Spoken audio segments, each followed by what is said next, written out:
السلام علیکم ورحمۃ اللہ وبرکاتہ۔ الحمد للہ والصلاة والسلام علی رسول اللہ، اشہد ان لا الہ الا اللہ وحدہ لا شریک لہ واشہد ان محمدا عبدہ ورسولہ، نبینا محمد وعلی آلہ واصحابہ اجمعین۔ آج ہم اللہ تبارک و تعالیٰ کی توفیق کے ساتھ، اللہ تعالیٰ کی رحمت کے ساتھ لرن قرآنک عربک کا سبق نمبر 25 پڑھیں گے۔ سب سے پہلے تلاوت آیات۔ اعوذ باللہ من الشیطان الرجیم، بسم اللہ الرحمن الرحیم، قلنا اهبطوا منها جميعا فإما يأتينكم مني هدى فمن تبع هداي فلا خوف عليهم ولا هم يحزنون والذين كفروا وكذبوا بآياتنا أولئك أصحاب النار هم فيها خالدون۔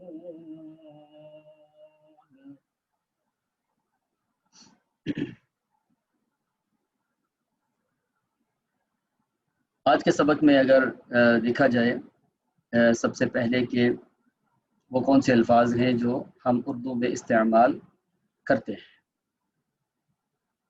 تو زیادہ سبق اسی کے اوپر ہے۔ مثال کے طور پر اگر آپ دیکھنا چاہیں کہ اردو میں ہم کون سے الفاظ استعمال کرتے ہیں، اور دیکھیے یہ بھی ہم اردو میں استعمال کرتے ہیں، اور جمیعاً اردو کا لفظ ہے، سب کا سب، اور ہدایت اردو کا ہے۔ فمن تبع، تبع اردو میں استعمال کرتے ہیں اتباع کے معنی میں، ہدن بھی، لا بھی استعمال کرتے ہیں، خوف علیہم یہ سب اردو میں استعمال ہوتا ہے۔ یحزنون اردو میں استعمال کرتے ہیں حزن کے معنی میں، غم اور حزن، حزن کہتے ہیں غم کو۔ اور کفروا بھی اردو میں استعمال ہوتا ہے، کذبوا بھی تکذیب کرنا کسی کی، آیات بھی، اور اصحاب النار بالکل واضح اردو میں استعمال ہوتا ہے۔ خالدون یہ خالص عربی لفظ ہے لیکن رپیٹ ہوتا ہے بہت زیادہ۔ اب اگر آج کے سبق میں آپ یہ دیکھنا چاہیں کہ وہ کون سے الفاظ مبارکہ ہیں جو ہم اردو میں بالکل استعمال نہیں کرتے، خالص عربی کے لفظ ہیں، تو وہ دیکھ لیجئے۔ اہبطوا یہ ہم نے کل پڑھا تھا، اہبطوا یہ خالص عربی کا لفظ ہے۔ یأتین یہ پہلے ویسے ہم پڑھ تو آئے ہیں لیکن یہ خالص عربی کا لفظ ہے، اور یہ باقی جو من اور حروف ہیں نا، یہ سارے کے سارے وہ ہیں جو استعمال ہوتے ہیں عربی قرآن پاک میں بہت زیادہ۔ خالدون جو ہے یہ بھی اردو میں استعمال نہیں ہوتا، عربی میں ہی ہوتا ہے لیکن آتا بہت زیادہ ہے۔ چلو ہم اس کو عربی کا رنگ دے دیتے ہیں، ریڈ کلر، ہم خالص عربی الفاظ کے لیے۔ باقی اگر آپ درمیان میں دیکھنا چاہتے تو یہ وہ الفاظ جو رپیٹ ہوتے ہیں بہت زیادہ، تو یہ آسان ہوگا، جب رپیٹ ہو رہے ہیں تو پھر بہت زیادہ آسان ہوگا۔ تو ابھی ہمارا ایک کوارٹر پارا ہونے والا ہے ایک رکوع کے بعد، آپ دیکھیں کہ یہ کتنا آسان ہو جائے گا۔ تو اب آئیے ہم دیکھتے ہیں اللہ تعالیٰ کے فضل و کرم کے ساتھ کہ ترجمہ کیا ہے۔ قلنا ہم نے کہا، اہبطوا تم سب اتر جاؤ،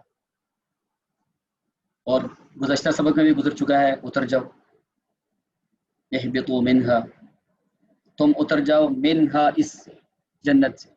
اترنے سے پتہ چل رہا ہے کہ یہ جنت اوپر ہے، کیونکہ انسان اوپر سے اترتا ہے نا، تو ہم نے کہا تم اتر جاؤ اس سے، جمیعاً سب سے مراد یہاں پر ہے آدم علیہ السلام، اما حوا اور شیطان۔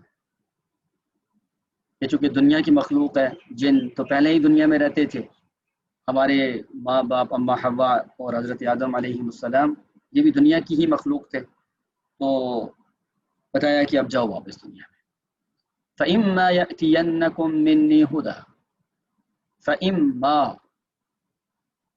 پس اگر یا جب کبھی، یأتی آئے گی، یأتین ضرور آئے گی، کم تمہارے پاس، منی میری جانب سے، منی میری جانب سے، مننا ہماری جانب سے، من ہو اس کی جانب سے، من ہم ان کی جانب سے، وہی ضمیر آپ لگا دیں اس کے آخر میں، من کے آخر میں، تو من کا مطلب سے، ہماری طرف سے، ہماری جانب سے جب بھی تمہارے پاس کوئی ہدایت آئے گی، ہدن ہدایت، بس جب کبھی آئے گی تمہارے پاس میری طرف سے کوئی ہدایت، فمن پس جس نے تابع پیروی کر لی، جس نے پیروی کر لی، ہدا یا ہدا ہدایت یا میری، بس جس نے پیروی کر لی میری ہدایت کی، میرے پیغام کی، فلا خوف علیہم پس کوئی خوف نہیں ہوگا ان پر، ولا هم يحزنون اور نہ وہ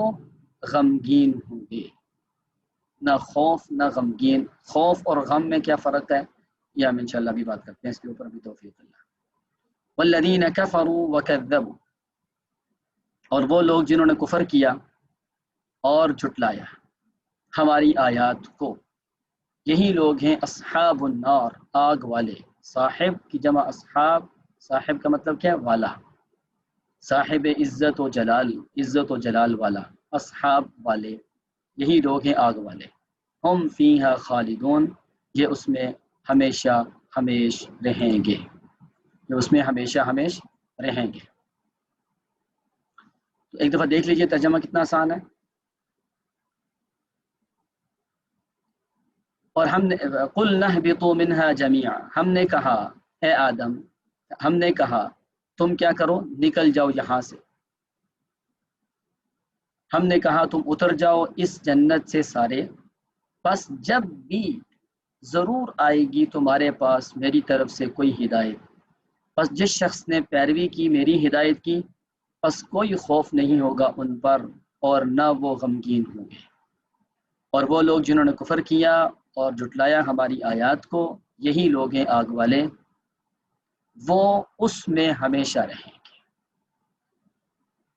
تو آئیے، آپ کو پتہ ہے کہ اس سے پہلے ہم پڑھ رہے تھے آدم علیہ السلام کی تخلیق، پھر ان کی برتری، ان کی بعثت کا مقصد، پھر فرشتوں کے سامنے علم کی وجہ سے ان کی برتری کا ثبوت، پھر سب کو سجدہ کرنے کا حکم، سب نے سجدہ کیا، ابلیس نے انکار کیا، تو پھر اللہ تبارک و تعالی نے آدم علیہ السلام کو جو امامت دی تو جنت میں رکھا کہ بتلایا کہ یہ آپ کا اصل گھر ہے، پھر آپ کو آنا پڑے گا دنیا میں ہی، پھر آپ کو آنا پڑے گا دنیا میں ہی، تو دنیا میں آ گئے اور اس کے بعد واپس تو جنت میں جانا ہے، تو اس کے لیے کیا ہے، ہم آپ کو ہدایت دیں گے، یعنی ہم آپ تک رہنمائی بھیجیں گے۔ سب سے پہلے نبی تھے حضرت آدم علیہ السلام، تو نبیوں کے ذریعے اللہ تعالیٰ نے وہ ہدایت ہم تک پہنچائی، حتیٰ کہ 1 لاکھ سے اوپر انبیاء اور رسول آئے، اور جن میں سب سے آخر میں امام الانبیاء، سید الانبیاء، دنیا و آخرت کے امام محمد الرسول اللہ صلی اللہ علیہ وآلہ وسلم تشریف لائے، اور آپ کی آمد پر یہ سلسلہ مکمل ہو گیا، آپ کی آمد پر یہ سلسلہ مکمل ہو گیا۔ اب اس کے بعد نبوت کا راستہ ہی بند ہے۔ آج کل کچھ لوگ سوشل میڈیا پہ آپ نے دیکھا ہوگا نبوت کے دعوے کرتے پھرتے ہیں، سب جھوٹ ہے۔ جو بندہ نبوت کا دعویٰ کرتا ہے وہ واجب القتل ہے۔ حضرت مسیلمہ کذاب نے نبوت کا دعویٰ کیا تھا، صدیق اکبر رضی اللہ عنہ نے اس کو قتل کروا دیا تھا، یہ واجب القتل ہیں یہ لوگ۔ اور یہ قتل کرنا کن کا کام ہے؟ حکومت وقت کا کام ہے۔ تو اللہ تعالیٰ نے فرمایا کہ تمہارے پاس نئی طرف سے ہدایت آئے گی، تو اس کا مطلب یہ بھی ہوا کہ اللہ تعالیٰ نے ہمیں دنیا میں بھیج کر بے مقصد نہیں چھوڑ دیا کہ اب دنیا میں چلے گئے ہو تو خود ہی تیاری کر کے آئے گی، ایسا نہیں ہے۔ اللہ تعالیٰ نے سارے انتظامات کیے ہیں، جہاں ہر طرح کے انتظامات کیے ہیں وہاں ہدایت کا اہتمام بھی کیا ہے۔ اب آپ دیکھیں، کھانا پینا رہنا سہنا اور ہر طرح کے وسائل کا انتظام اللہ تعالیٰ نے کیا، تو ساتھ ہدایت کا انتظام بھی کیا۔ ٹھیک ہے، انسان کے لیے ہر چیز کا اہتمام کیا گیا ہے۔ والذی خلق لکم ما فی الارض جمیعا، وہ اللہ تعالیٰ وہ ہیں جس نے انسان کے لیے سب کچھ پیدا کیا، سب کچھ انسان کے لیے پیدا کیا، اور ہدایت بھی بھیجی اللہ تعالیٰ نے۔ جو آدمی ہدایت کی پیروی کرے گا، یہاں ایک بات نوٹ کیجئے گا، اللہ تعالیٰ نے فرمایا کہ ہماری طرف سے ہدایت ضرور آئے گی۔ یاتین کے اوپر یہ جو ہوتا ہے نا تشدید، اس کا مطلب ہوتا ہے ضرور، یہ گرامر کا ایک نقطہ ہے، ہم اس طرف جانا نہیں چاہتے۔ تمہارے پاس ضرور آئے گی، اور ہم دیکھتے ہیں کہ یہ واقعتاً آئی ہے، ہدایت آئی ہے، لیکن یہاں پر یہ نہیں فرمایا کہ تم ضرور اس کی پوجا یعنی پیروی کرو گے، ہدایت کی پیروی ضرور کرو گے، یہ نہیں۔ ہدایت کے دینے کی گارنٹی اللہ تعالیٰ نے دی اور وہ آئی، لیکن جو پیروی کرے گا اس کا مطلب یہ ہے کہ انسان کو چوائس دے دی اللہ تعالیٰ نے، فورس نہیں کیا، انسان کو اختیار دے دیا ہے، زور نہیں دیا، فورس نہیں کیا۔ اب جو آدمی پیروی کرے گا اس کے لیے کیا ہوگا؟ فلا خوف علیہم ولا هم يحزنون، نہ کوئی خوف ہوگا نہ غم ہوگا۔ خوف اور غم میں فرق ہے۔ خوف ہوتا ہے آنے والی پریشانی کا، اور یہ نہ ہو جائے، وہ نہ ہو جائے، فلاں نہ ہو جائے، فلاں نہ ہو جائے، جنت میں جہنم میں جا کے کہیں چلے نہ۔ خوف ہوتا ہے آنے والی پریشانی، اور غم ہوتا ہے ماضی میں کیے ہوئے گناہوں یا کوتاہیوں کے نتیجے کا۔ غم ہوتا ہے یار کہیں میں پکڑا نہ جاؤں، میں نے یہ بھی کیا تھا، یہ بھی کیا تھا، یہ کہیں پکڑا نہ جاؤں۔ خوف کیا ہے؟ یار یہ مصیبت کہیں نہ آ جائے۔ تو اللہ تعالیٰ فرماتے ہیں جو آدمی دنیا میں جائے گا اور اس کے بعد ہماری ہدایت آ جائے گی، ہدایت کی پیروی کرنے کے نتیجے میں اتنا زیادہ اللہ تعالیٰ کا قرب حاصل کر لے گا، نہ قیامت کے ہولناکیوں کا کوئی خوف ہوگا، نہ دنیا میں کی ہوئی کوتاہیوں کا اس کو کوئی غم ہوگا۔ بحیثیت انسان ہم بھول جاتے ہیں نا، جیسے ہمارے ابا جی بھول گئے تو بھول جاتا ہے انسان، بھول کے کی ہوئی کوتاہیوں کا اسے کوئی غم بھی نہیں ہوگا، یعنی دنیا میں کی ہوئی کوتاہیاں بھی صاف، آخرت میں آنے والی مصیبتیں بھی یعنی ہٹ جائیں گی۔ یہاں ایک بات اور ذہن میں رکھیے گا، کیا ہماری بھول چوک کی وجہ سے ہمیں معاف کر دیا جائے گا، یا جو جان بوجھ کے برائیاں ہوئی ہیں ان کے اوپر بھی؟ یہ بات ایک نقطہ یاد رکھیے گا، ہمارے ہاں کچھ لوگ جو ہے نا اس کو صحیح سمجھتے، صحیح کر کے قرآن و سنت کے دلائل کی روشنی میں یہ بات کر رہا ہوں ذمہ داری کے ساتھ۔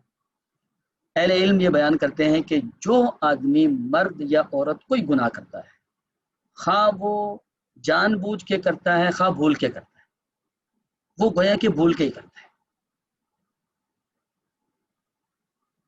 کیونکہ جو آدمی نا جس کو پتہ ہے یہ گناہ ہے پھر بھی وہ کر رہا ہے، تو کیا کس بات میں بھولا ہوا ہے؟ اس گناہ کے انجام سے بھولا ہوا ہے۔ تو اللہ تعالیٰ کی رحمت اتنی وسیع ہے کہ کوئی بندہ جان بوجھ کر بھی کوئی گناہ کر لے تو اللہ تبارک و تعالی سے معافی مانگ لے تو اللہ تعالیٰ اس کی معافی کو بھی قبول کر لیں کہ ولا هم يحزنون، زندگی بھر کیے ہوئے جان بوجھ کر کیے ہوئے گناہوں کا بھی غم نہیں ہوگا اگر دنیا میں معافی مانگ لی۔ یہاں دو چیزوں کا ایک چیز کا بڑا خیال کیجیے گا، گناہ دو طرح کے ہوتے ہیں۔ ایک ہوتے ہیں وہ گناہ جن کا تعلق حقوق اللہ سے ہوتا ہے، اللہ اور اللہ کے بندے کے درمیان، ان میں اللہ تعالیٰ چاہے معاف کر دے، شرک کے علاوہ کبیرہ گناہ معاف کر دے۔ ان اللہ لا یغفر ان یشرک بہ ویغفر ما دون ذلک لمن یشاء۔ اللہ تعالیٰ فرماتے ہیں شرک معاف نہیں ہوگا۔ شرک کا مطلب کیا ہے؟ توحید بدنی عبادت، قولی عبادت، فعلی عبادت اور مالی عبادت، ان تینوں میں کیا ہوا شرک معاف نہیں ہوگا، کبیرہ گناہ معاف ہو جائیں گے۔ اور دوسرا گناہ ہوتے ہیں جن کا تعلق ہوتا ہے حقوق العباد سے، کسی کا حق مار لیا، کسی کو ستا لیا، اور کسی کو جو ہے تنگ کیا، کسی کو برا بلا کہا، اس میں معافی نہیں ہوتی، اس میں تلافی ہوتی ہے۔ حقوق اللہ میں معافی ہوتی ہے اور حقوق العباد میں تلافی ہوتی ہے۔ مثلا کسی آدمی نے کسی کے حق مار لیا، اب وہ گڑ گڑا کے روئے، تہجد پڑھے، روزے رکھے کہ اللہ تعالیٰ مجھے معاف کر دے، ایسا نہیں ہوگا، اس بندے سے معافی، یہ تلافی ہے، معافی نہیں ہے۔ ٹھیک ہے، تو یہ چیزیں ہیں، تین چیزوں میں بندہ محتاط ہو باقی گناہ معاف ہو جائیں گے۔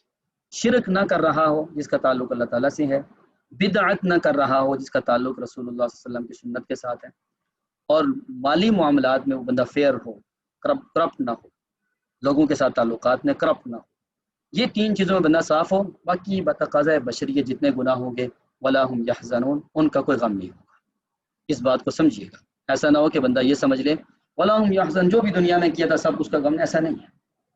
3 طرح کے گناہوں سے پاک ہو، شرک سے، بدعت سے، کرپشن سے۔ شرک کا تعلق اللہ سے، بدعت کا تعلق آپ علیہ السلام کی سنت کی مخالفت سے، اور کرپشن کا تعلق لوگوں کے ساتھ معاملات میں۔ تو پھر کیا ہوگا؟ وَلَا هُمْ يَحْزَنُونَ، ان تینوں کے علاوہ جتنے بھی گناہ کیے ہوئے ہوں گے تو ان کا کوئی غم نہیں ہوگا۔ ہاں اگر ان تینوں میں سے کسی کا ارتکاب کیا ہے مرنے سے پہلے، اگر اس نے توبہ کر لیا تو پھر ان کا بھی غم نہیں ہوگا۔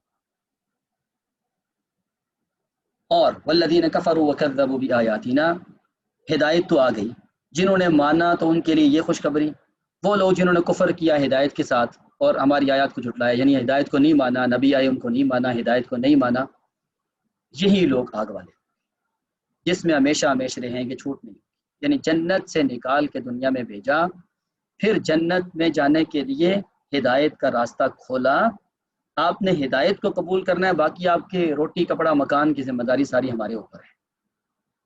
جو اس ہدایت کی پیروی کرے گا اس کے اوپر کوئی خوف نہیں، کوئی غم نہیں، جو نہیں کرے گا وہ آگ میں جائے گا اور ہمیشہ ہمیشہ رہے گا۔ یہ نتیجہ ہے، یعنی دنیا میں آمد کے بعد معلومات، نالج، نبوت، علم، سارا کچھ آ گیا۔